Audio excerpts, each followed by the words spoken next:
Okay, so we're going to continue learning the Raven stanzas 10, 11 and 12. I'm going to read aloud first. Startled at the stillness broken by reply so aptly spoken.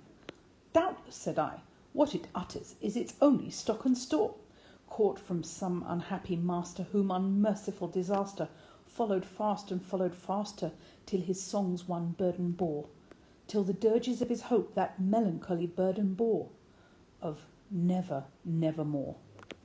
Okay, so now we're having the narrator sit and think about what's happened that the raven should only say nevermore. And now he's more focused on the raven itself. Where did this bird come from? What's this bird's story? So he says, startled at the stillness broken by reply so aptly spoken. Stillness is the silence, okay? And it was broken by reply. And the reply was apt. Apt means it was appropriate. It was in response to what the narrator said, okay? Startled means shocked, yes? And then he says, doubtless, without doubt, said I, what it utters is to speak, is its only stock and store, meaning it's the only thing that it knows how to say, okay? Stock is what you have in a store, in a shop, right? Store is also, it's like the one thing that the raven knows how to repeat and repeat again. Caught from some unhappy master. So he's now thinking about who the raven belonged to before. Okay, unhappy in Poe's time. Unhappy meant unfortunate. Okay, not sad, meaning that bad things had happened to this person, the master, the owner, whom unmerciful disaster followed fast and followed faster. So here he's using personification, right? Because the disaster is following somebody. So this is kind of also this is very much to do with the romantics. It's this superstition we've already talked about, the Greek gods, we've talked about the underworld, we'll be talking about devils later. So disaster is now a person, is something that people meet and does bad things to people. Followed fast and followed faster. So that there were so many disastrous things that happened to the master. Disaster and master, and faster, lovely, right? Repetition of the same sound. Till his songs one burden bore. So everything just became one song, right? Which is this nevermore, okay? Till his songs one burden bore. Till the dirges of his hope that melancholy burden bore. A dirge is a funeral march. You know, like da da da da da da da da da da da. That's a dirge, okay? So this is the funeral of his hope. So he had hope, and then it became something else. It became the funeral march. That melancholy burden bore. Melancholy means sad, okay? Sad, a burden is something that you carry that's very heavy. Okay, bore is the past tense from to bear, okay? That he was carrying this sad weight, okay? Like when you feel sad, when you feel depressed, it's like you've got this heaviness upon you. You can't get out of bed, you can't move. It's like something that's pulling you down. The very strong imagery which shows us how the narrator projects his own sadness on the sadness of the person he imagines that the raven used to belong to. It's interesting because a lot of the imaginings of the narrator really aren't about anyone except himself, because the narrator is also sad and also lonely, and we'll be talking about that more, about who exactly is this poem talking about most of the time. You know, does the raven really exist, or is the raven just part of the narrator's imagination? Okay, let's continue. Of never, nevermore. So now we're thinking about never, nevermore as this idea that things pass and they will never come again. Okay, because remember we have this till. Okay, so unmerciful disaster. I'm just going to go under there. Till the dirges of his hope. Okay, so things got worse and worse and worse and worse, and then it became like never, never more. These things, the good things, will never happen again. Okay, but the raven still beguiling all my fancy into smiling, straight I willed a cushioned seat in front of bird and bust and door. Then upon the velvet sinking, I betook myself to linking fancy unto fancy, thinking what this ominous bird of yore, what this grim, ungainly, ghastly, gaunt, and ominous bird of yore meant in croaking nevermore. Okay, so now the emotion of the narrator is this incredible curiosity. Okay, he's going to take a good look at this raven. Okay, again, we go beguiling all my fancy into smiling. You know that he's completely, all his imagination is entranced by the bird. So what does he do? He wheeled a cushioned seat. He takes a little chair with a cushion in front of bird and bust and door. So you've got this very strong image now of this bird sitting on the bust of Pallas and sitting above his door. That's the one strong image you're going to remember within the poem. Okay, then upon the velvet sinking. Notice velvet. Velvet is like a shiny, soft material used to cover couches and chairs. And actually, whenever we have classic horror scenes in movies, if you go to Dracula's house, usually the seats are covered in velvet. He's set the scene for this whole genre of gothic horror. Okay, so he sits down, he sinks into the chair.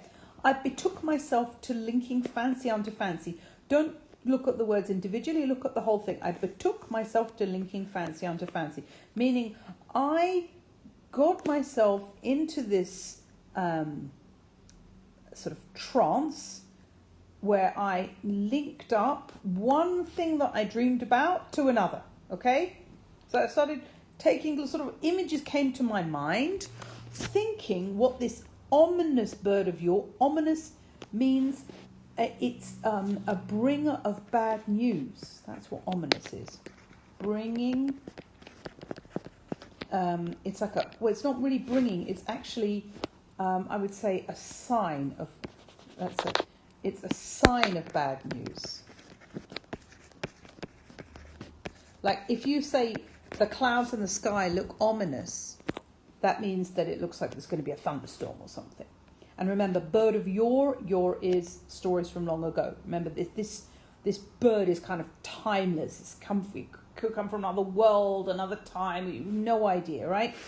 Okay, what this grim, ungainly, ghastly, gaunt, and ominous bird of yore. Again, the repetition of the sounds of the g, right? Very, very dramatic. Okay, grim. We said that already. Serious, ungainly is ugly, ghastly is horrible, gaunt is thin.